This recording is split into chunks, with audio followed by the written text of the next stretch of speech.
Hello बच्चों, let's say this question.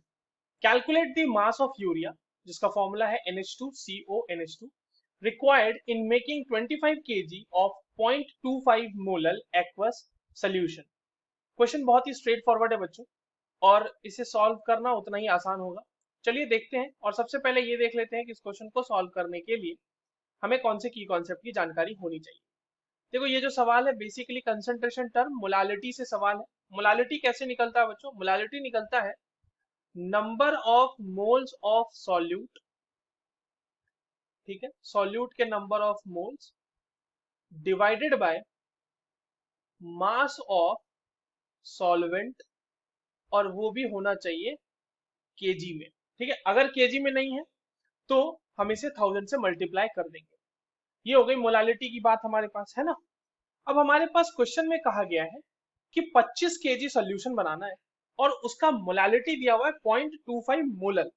तो हम ऐसा क्यों ना करें कि सबसे पहले मास जो है यूरिया का वो मान लेते हैं। Let the mass of urea urea be W gram, ठीक है। और अगर हमने W gram mass of urea मान लिया है तो मास ऑफ सॉल्वेंट कितना हो जाएगा बच्चों? मास ऑफ सॉल्वेंट जो होगा सोल्यूशन में वो हो जाएगा 25 केजी। और 25 को केजी है, उसको हमें ग्राम में कन्वर्ट करना पड़ेगा क्योंकि हमने मास ऑफ यूरिया ग्राम में लिया है। तो ये हो जाएगा 25,000 ग्राम माइनस W ग्राम। इतना ही मास ऑफ सॉल्वेंट आने वाला है हमारा, है ना। अब देखिए, मोलालिटी का फॉर्मूला लगा देते हैं डायरेक्ट। मोलालिटी लगा दो यहाँ पे आप। तो molality is equal to number of mole of urea divided by mass of solvent.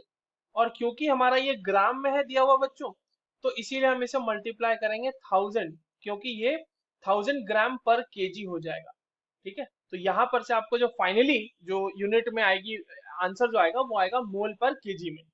ठीक है, तो अब यहाँ पर हम number of moles of urea कैसे निकालेंगे? Number of moles of urea निकालना बहुत ही आसान है, given mass upon molar mass.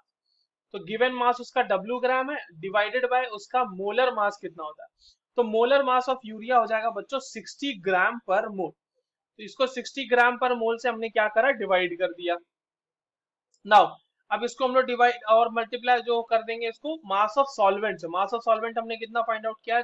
25,000 minus W, ये हो जाएगा हमारे पास मास ऑफ सॉल्वेंट। और इसको मल्टीप्लाई करना पड़ेगा ओवरऑल 1000 से, क्यों हमने देखा था, क्योंकि हमने ग्राम में लिया हुआ है। और ये मोलर की भी वैल्यू दी हुई है, वो दिया हुआ है 0.25। ठीक है, यहाँ पर से हमें वैल्यू कैलकुलेट करनी है बच्चों W की। अब देखिए, W का सोल्यूशन करने के लिए क्या करेंगे हम। तो पहले तो ये हो जाएगा 0.25 into 60 into 25,000 minus W, and that will be equals to 1000 W। ठीक है, थोड़ा सा इसको सॉल्व करेंगे। तो सॉल्व करने के बाद हमारे पास ये क्या आ जाएगा? ये आ जाएगा 15 इंटू 25,000, ये एक साथ हो गया, minus 15W, that will be equals to 1000 W।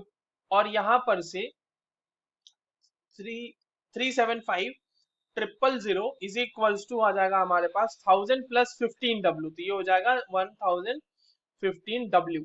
तो यहाँ पर से बच्चों W तो हमारे पास बहुत ही आसान हो गया ना। W क्या हो जाएगा हमारे पास? 375,000 डिवाइडेड बाय 1015, ये वैल्यू हमारे पास ग्राम में आएगी। और ये जो वैल्यू है ये आती है 369.46 ग्राम के आसपास। तो इतना ही मास ऑफ यूरिया हमें रिक्वायर्ड होगा। That's all for this question. I hope you understood this well. All the very best.